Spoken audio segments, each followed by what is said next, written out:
አዲስ አበባ የኔ ነው የሚል ጽንፈኛ ኃይል ተፈጠረ። ይሄንን ደግሞ አንቀበልም ብለን አቋም የያዝነው እኛ ነን። የአማራን ሕዝብ መብትና ጥቅም አሳልፈን በመስጠት ከማንም ጋር አንደራደርም። በነገራችን ላይ ስንታገልኛ ለአማራም እንታገላለን፣ ለመላ ኢትዮጵያም እንታገላለን። እኛ የነዛ ታሪክ ሰሪ ልጆች ነን። አዲስ አበባ ላይ የተነሳው ውዝግብ በልዩ ጥቅም ምክንያት አይደለም፣ በባለቤትነት ምክንያት ነው። አዲስ አበባ የኔ ነው የሚል ጽንፈኛ ኃይል ተፈጠረ። ይሄንን ደግሞ አንቀበልም ብለን አቋም የያዝነው እኛ ነን።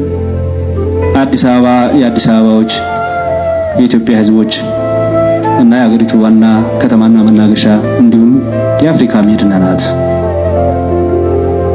በሕገ መንግስቱ መሰረት ኦሮሚያ ልዩ ጥቅም አለው ነው። ይህን በሕገ መንግስቱ ላይ የተሰፈረው ነው። የጨመርነው የለ የቀነስነው የለ።